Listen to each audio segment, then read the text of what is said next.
नमस्ते सगळ्यांना. आता आम्ही दोघं मार्केटमध्ये जातोय. कुर्ता ह्यांचा फिटिंगला दिलेला ना काल, तर तो घ्यायला चाललोय. आपलं कसं उद्या इव्हेंट आहे ना घरातलं, तर आज आम्ही घ्यायला चाललोय कुर्ता. आणि तुम्ही विचाराल आपली दिल कुठे आहे, तर तुम्हाला दिल पण दाखवतो बघा. का स्टाईलमध्ये झोपली आहे ती वारा खाते. चला दिलला झोपू द्या आणि आपण जाऊन येऊया पटकन आहे ना.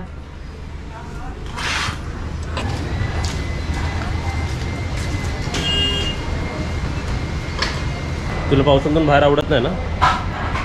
पण ना माझं पण थोडं काम आहे. ह्यांचं तर काम आहेच कुर्ता घ्यायचं. मला जरा पिंक कलरचे बँगल्स पण घ्यायचे साडीवरती, म्हणून मला यावं लागलं. रिक्षा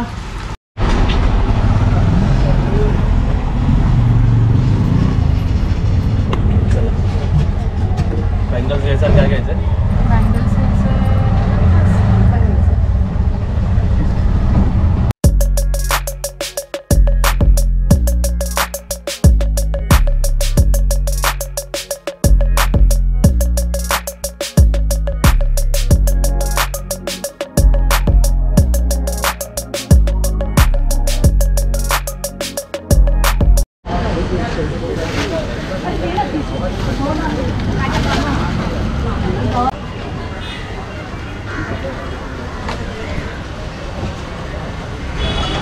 तरी ते आम्ही छत्री घ्यायला आलोय.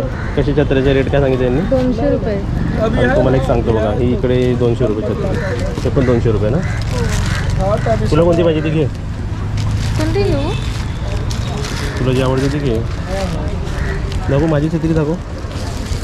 अरे माझी छत्री, माझी ही ह्यांची जेंट्सची आहे ना ब्लॅक, माझी कलरफुल घेते. घे घे. ही आवडली. चला इथे आमची सर्व कामं झालेली आहेत. हा काय नाही, कुर्ता घ्यायला आलेलो. कुर्ता पण अजून कट करून झालेला नाही.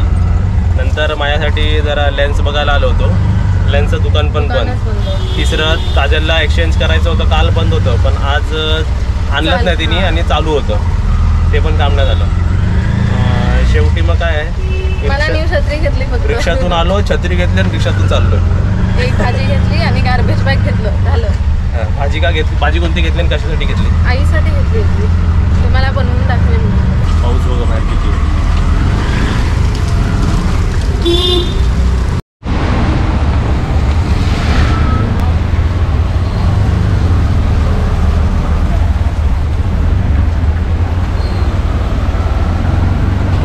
आमची मॅडम बँगल्स घेतात आहेत. कोणता कलर आहे? मला पिंकमध्ये मॅचिंगमध्ये पाहिजे, ते देतात मला. हे मी बॉर्डरसाठी बघते जरा. हे वाले घेतले बँगल्स मी गोल्डनमध्ये. किती घेते? हे 1 डझन.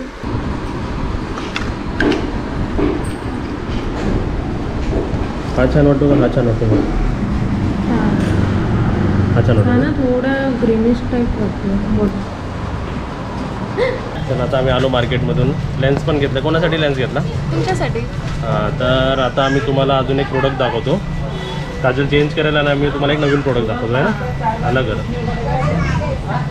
तर आज आम्ही तुमच्यासमोर इंट्रोड्यूस करत आहे न्यूडचं नॅचरल हेअर इनिबिटर. हा प्रोडक्ट ॲक्च्युली कशावर आहे माहिती आहे, जेव्हा पण आपण वॅक्सिंग करतो किंवा वेगळे प्रोसिजर्स करतो आपण आपलं हेअर्स रिमूव्हल करण्यासाठी, तर त्यानंतर काय करायचं, तर त्यासाठी ही क्रीम ॲक्च्युली आहे. हा प्रोडक्ट एकदम नॅचरल ॲक्टिव्ह इन्ग्रेडियंटपासून बनवलेला आहे. आणि हा प्रोडक्ट तुम्हाला तुमच्या स्किनवरती हेअर रिमूव्हल नंतरच अप्लाय करायचं. ते कोणत्याही मेथडनी असो, ते शेविंग असो, वॅक्सिंग असो किंवा थ्रेडिंग असो किंवा कोणताही मेथड. आणि त्यानेच कसं की तुमची स्किन पण एकदम स्मूथ राहणार लॉंगर पिरियडसाठी. हो, आणि आपल्याला हे यूज कसं करायचं माहिती आहे, जेव्हा पण आपण वॅक्सिंग वगैरे करू ना, तर ते प्रोसिजर झाल्यानंतर लगेच ही क्रीम आपल्याला लावायची आहे. कंटिन्यू 5 ते 7 दिवसासाठी. दिवसा लावू शकतात आणि रात्री लावू शकता तुम्ही. आणि ही प्रोसिजर एकदम पेनलेस आहे, suitable for all skin type. इकडे हे लेडीज सुद्धा यूज करू शकतात आणि मेन्स, वुमेन्स, मेन्स, गर्ल्स सर्वजण यूज करू शकतात. आणि ऑल बॉडी पार्ट्समध्ये तुम्ही यूज करू शकतात. इवन आपले अप्पर लिप्स पण, आपण जेव्हा पण पार्लरमध्ये जातो, आपण थ्रेडिंग करतो, तर ह्या प्रोडक्ट आपण तिथे अप्पर लिप्समध्ये सुद्धा लावू शकतो. आता मला एक प्रश्न आहे, तुझ्या हातात जो प्रोडक्ट आहे तो यूज कसा करायचा? हा प्रोडक्ट आपल्याला एका मॉइश्चरायझर सारखाच यूज करायचा आहे. म्हणजे जेव्हा पण तुम्ही तुमची स्किनला वॅक्सिंग कराल किंवा शेव कराल, त्यानंतर आपल्याला हे प्रोडक्ट अप्लाय अप्लाय करायचं आहे, कसं अप्लाय करायचं, किती वेळ अप्लाय करायचं आणि काय प्रोसेस नंतर वॅक्सिंग नंतर किंवा शेविंग नंतर कसं अप्लाय करायचं तुम्हाला अशा कार्ड्समध्ये त्याच्यामध्ये असणार प्रोडक्टमध्ये तिकडे तुम्हाला सांगितलेलं आहे. ते काय करतं माहिती आहे का, जेव्हा पण तुम्ही हे प्रोडक्ट अप्लाय करता तुमच्या स्किनमध्ये ते एकदम डीपली पेनिट्रेट करतं स्किनमध्ये आणि हेअर ग्रोथला एकदम स्लो करून टाकतं. न्यूडचं नॅचरल हेअर इनिबिटर हे PDR प्रिन्सिपलवर वर्क करतं. PDR म्हणजे पेनिट्रेट, डिॲक्टिवेट आणि रिटार्ड. ज्या दिवसापासून तुम्ही वॅक्सिंग थ्रेडिंग वगैरे केलंय ना त्या दिवसापासून तुम्हाला हा प्रोडक्ट 5 ते 7 दिवसासाठी कंटिन्यू लावायचा आहे. आपल्याला या प्रोडक्टचे बेस्ट रिझल्ट हवे असतील ना तर तुम्हाला कंटिन्यू 2 ते 3 महिने हा प्रोडक्ट यूज करायचा आहे. आणि हा प्रोडक्ट एकदम कॉस्ट इफेक्टिव्ह आहे आणि इझी टू यूज आहे. तर तुम्ही हा प्रोडक्ट नक्कीच चेक करा. हे जे सर्व लिंक्स मी खाली डिस्क्रिप्शन बॉक्समध्ये दिलेले आहे, तुम्ही लिंकवर क्लिक करा आणि हा प्रोडक्ट तुम्ही परचेस करा आणि यूज करून बघा, एकदम चांगला आहे. तर इकडे आता कसली तयारी आम्ही चालू आहे. आता इकडे मम्मीचे जे डिनर नंतरचे जे औषधं आहेत ते आम्ही सर्व देतोय, म्हणजे जे इकडूनच मिळाले होते. आणि हे औषधं आहे पोद्दार हॉस्पिटलमधून घेतले होते आणि फक्त ते 5 रुपयाचा केस पेपर काढतात, म्हणजे हे सर्व औषधं 5 रुपयात आली है ना.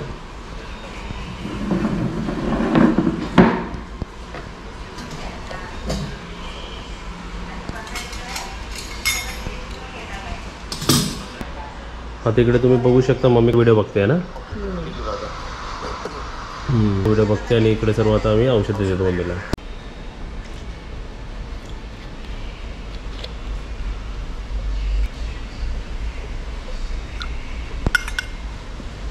आजारी माणूस असला ना औषध देणारा तर पाहिजे. मग कसा आजारी माणूस झोपून झोपून राहणार, खा म्हटल्यावर खाणार आणि झोपून जाणार, औषध खाणार तशी. हे झालं पहिला काढा नंबर 1 आणि असेच अजून 2 काढे आहेत है ना.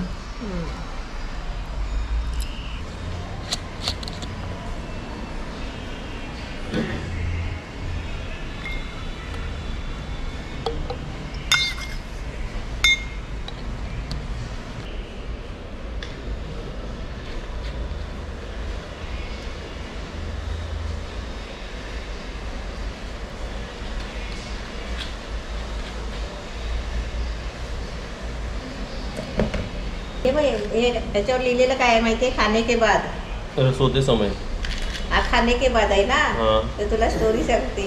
इकडे काहीतरी लिहिलंय खाने के बाद. आता मम्मी तुम्हाला काहीतरी स्टोरी सांगणार आहे. काय स्टोरी आहे? खाने के बाद लग्न झाल्यावर आहे ना, मी कधी लग्नाच्या आधी गोळी कधी खाल्लेली ना डॉक्टरची. आणि लग्न झाल्यावर असंच सर्दी काहीतरी असं तब्येत बरी नाही होती ना, पण डॉक्टरकडे गेले तर हिंदी येत नाही होतं आणि हिंदी कळत पण नाही होतं आणि बोलायला पण येत नाही होतं. ते डॉक्टर काय बोलली का हे खाना खाने के बाद. तर मी यांना माहिती पडलं ना तुझ्या पप्पाला की माझी तब्येत ठीक नाही, मी डॉक्टरकडे जाऊन आले. तर ते म्हटले तू गोळ्या घेतलेस? तू म्हटलं घेतले. तर म्हटलं काय सांगितलं? तर म्हटलं 1 डोस खाने के बाद आता. मग बोलले तू मग आता जेवलीस ना, मग आता घे. मी म्हटलं का मी घेऊन टाकले गोळ्या. तर म्हटलं खाने के बाद घ्यायचे आहेत. मला काय माहिती खाने के बाद का ते जेवल्याच्या नंतर घ्यायचे आहे ना. म्हणजे खाने के बाद तुला असं वाटलं पहिलं घ्यायचं. मग मी पहिले घेतले. तेव्हा पप्पांनी म्हटलं नाही की खाने के बाद म्हणजे जेवल्याच्या नंतर घ्यायची. आता बघा ही जी आहे ना, ही ब्रह्मवाटी आहे, लिहिलंय ना 2 गोळी खाने के बाद सोते समय. आणि ही दुपारी पण 2 आणि रात्री पण 2. हे त्रिफला गुगुल आहे. चला हे पण आता 2-2 देतो. आणि आज अजून एक पुडी दिली आहे. आज पुडी एक पुडी घ्यायची रात्री घ्यायला. मी कशी घेते माहिती आहे का, बाटली खोलते, ही पावडर आहे ना अशी जिभेवर ओतते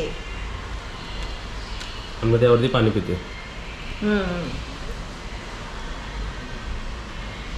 ओके गुड झालं. अशी घेते. इकडे तुम्हाला ह्या गोळी पण दाखवते कशा ब्रह्मवाटी. कमेंटमध्ये तुम्ही सांगितलं होतं ना की डायरेक्ट हातात नाही द्यायची. हे घे 2, ही 2 आणि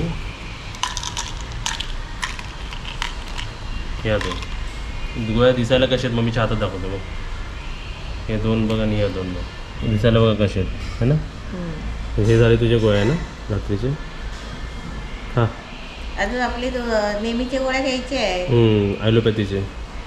आपण आयुर्वेदिक ट्रीटमेंट चालू ठेवली, पण ॲलोपॅथीचे पण मेडिसिन्स आपण चालू ठेवले, ते आपण बंद नाही करू शकत. कारण त्याच्यात ब्लड थिनिंग किंवा काहीतरी वेगळं जर हायपरटेन्शन असेल किंवा पोटाचे जे विकार आहेत त्याच्याबद्दल त्याच्या रिलेटेड पद्धतीने औषधं दिली आहेत. आणि ह्या आयुर्वेदिक जे मोठे डॉक्टर आहेत त्यांनी पण सांगितलं की ते कंटिन्यू ठेवायचे आणि त्यासोबत मग हे घ्यायचे. हे त्यांचे सजेशन्स होते सर्व.